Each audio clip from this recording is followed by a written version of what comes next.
Hello everyone, मेरा नाम है आशीष और आपका स्वागत है मेरे चैनल एग्ज़ाम इंट्रो में। आज हम बात करेंगे जो एमपी का सिविल जज का पेपर हुआ था उसके बारे में बात करेंगे कि उसके रिज़ल्ट्स कब तक आ सकते हैं, क्या कट ऑफ है उसके बारे में बात करेंगे। क्योंकि बहुत ज़्यादा क्वेरी आ रही थी उसके बारे में कि हाँ सर उसके बारे में क्या रिज़ल्ट का अपडेट है, ये सब चीज़ों को लेके। सो मैंने सोचा कि एक वीडियो बना के आपको इन्फॉर्म कर दिया जाए। सो आइए देखते हैं। सबसे पहले प्लीज़ चैनल को सब्सक्राइब कीजिएगा, वीडियो को लाइक कीजिएगा, जितना हो सके उतना शेयर कीजिएगा। सबसे पहले देखते हैं इसमें टोटल वैकेंसी जो थी वो 252 थी सॉरी। इसमें कि आपका जो एग्ज़ाम था वो 19 और 20 मार्च को हुआ था। उसके बाद हम देखते हैं कि जो इसमें स्टेज होता है उसमें होता है प्रिलिमिनरी टेस्ट होता है, ठीक है।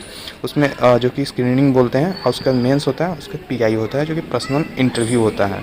जॉब लोकेशन आपको तो एमपी होगी कि एमपी के जज के लिए है तो एमपी होगी। उसके बाद हम देखते हैं कि जो एज क्राइटेरिया है और जो कि प्रीलिम्स का पेपर है उसका क्या, उसका जो उसका पैटर्न था वो क्या था उसके बारे में देखेंगे। तो देखिए हम लोग देखते हैं कि इसमें जो एजुकेशन क्वालिफिकेशन था उसमें आपको कैंडिडेट कंप्लीट होना चाहिए 3 साल की डिग्री जो होती है एलएलबी की उसके बारे में, और जो 5 साल की उसके बारे में from the government bar council से, ठीक है। तो ये आपको पता होना चाहिए। जो एज क्राइटेरिया है वो आपका 21 से 25 साल के बीच में है। और उसके बाद आपका देखिए जो मैंने बता दिया है कि पैटर्न क्या क्या है। उसके बाद देखिए जो क्वेश्चंस थे जो कि आपका प्रिलिमिनरी में उसमें 150 क्वेश्चंस थे जो कि आपका 1 मार्क ईच था, ठीक है। उसके बाद में देखिए क्वेश्चंस जो थे कॉन्स्टिट्यूशन ऑफ इंडिया से, सिविल कोड से थे, सिविल कोड प्रोसीजर से थे। और उसके बाद आप देखिए ट्रांसफ़र ऑफ प्रॉपर्टी से थे क्वेश्चन 7। और आप देख सकते हैं इंडियन कॉन्ट्रैक्ट एक्ट से थे। तो ये सारे क्वेश्चंस मिला के 150 क्वेश्चन थे, जब पर जनरल नॉलेज और कंप्यूटर और इंग्लिश से भी क्वेश्चंस थे।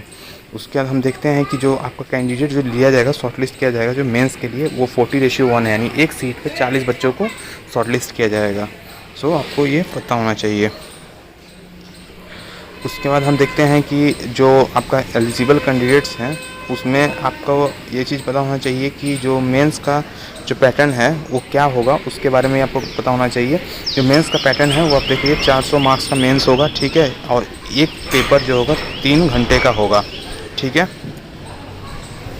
उसके बाद आप देखते हैं कि जो पहला पेपर है, जो फर्स्ट पेपर है 100 मार्क्स का है। उसमें constitution of India, code of civil procedure 1908, transfer of property act 1882, उसके इंडियन कॉन्ट्रैक्ट एक्ट 1872 और उसके स्पेसिफिक रिलीफ एक्ट 1963, उसके लिमिटेशन एक्ट 1963। ये पहला पेपर में आएगा। सेकंड पेपर में जो देख सकते हैं आपका सिलेबस है उसमें राइटिंग है ऑन अ सोशल इशू, और उसका राइटिंग है ऑन अ लीगल इशू, उसका प्रिसाइज राइटिंग है, प्रेसिज राइटिंग है, उसका ट्रांसलेशन है English Hindi to English 15 marks, और जो आपका ट्रांसलेशन है इंग्लिश टू हिंदी 15 मार्क्स का सेकंड पेपर में।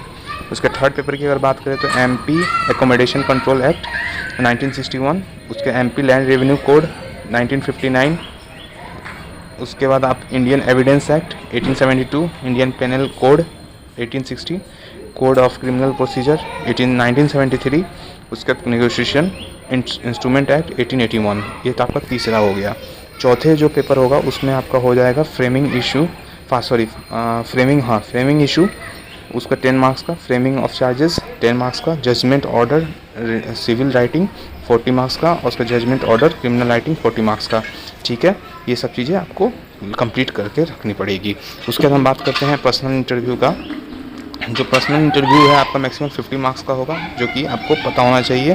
देखिए ये भी मार्क्स बहुत मैटर कर जाते हैं क्योंकि रिटन में जो होता है वो एवरेज मार्किंग होती है। तो उस हिसाब से अगर आपके थोड़े से भी, अगर किसी कैंडिडेट से 10 नंबर का भी डिफ़र आ गया अगर इंटरव्यू में, जिसके 35 आ रहे हैं और आपके 45 आ रहे हैं, आपका इंटरव्यू अच्छा गया, तो आप जो 45 वाला बंदा है वो ऊपर जा सकता है, भले उसके जो मेंस में मार्क्स कम क्यों ना हो, क्योंकि मेंस में जो होते हैं वो एवरेज मार्किंग होती है। तो आपको ये पता होना चाहिए। इंटरव्यू में भी आपको मेहनत करनी पड़ेगी।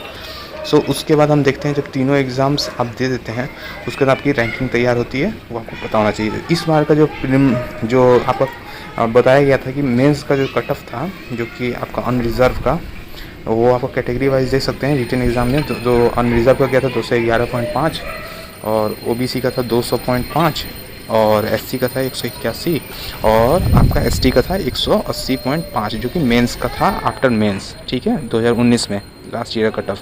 क्योंकि ये भी जान लीजिए कि मेंस आखिर का आपको देना है अगर आप क्वालिफाई करते हैं।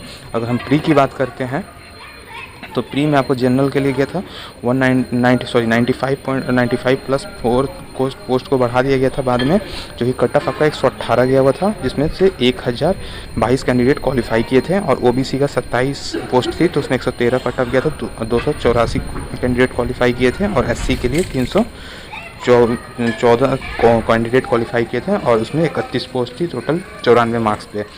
एसटी के लिए आपका जो कि 60 पोस्ट थी, 84 मार्क्स गया था, जो कि आपको 206 कैंडिडेट क्वालिफाई किए थे। सो ये हो गया क्वालिफिकेशन का। अब देखते हैं कि एक्सपेक्टेड कट ऑफ जो थी इस बार क्या रह सकती है। देखिए इस बार जो कट ऑफ था, पेपर था थोड़ा टफ था, ऐसा नहीं बोलेंगे कि इजी था, पिछले बार के कंपैरिजन में थोड़ा टफ था। तो आई होप कि जो आपका रिज़ल्ट है, कट ऑफ है, वो थोड़ा नीचे जाएगा। सो जो कट ऑफ होगा रॉ मार्क्स आपका इसी बीच रहने वाला है, 112 से 115 के बीच में जनरल का। अगर डिफ़र भी करता है तो 1 मार्क्स का या 2 मार्क्स का डिफरेंस होगा। उसके अंदर देखते हैं कि जो ओबीसी का है 107 से 110 के बीच रहने के चांसेस हैं। और जो आपका एससी है 94 से 97 के बीच में। और एसटी है जो 85 से 88 के बीच में रहने के चांसेस हैं। इतना ही रहेगा, 1 या 2 नंबर का जो डिफरेंस है वो आ सकता है। सो ये आपको पता होना चाहिए। उसके हम जब रिज़ल्ट की बात करते हैं, देखिए रिज़ल्ट जो है आपका जो भी आएगा वो इस महीने के अंत तक आएगा, ठीक है, इस महीने के लास्ट वीक में या मई के फर्स्ट वीक में आएगा, ठीक है।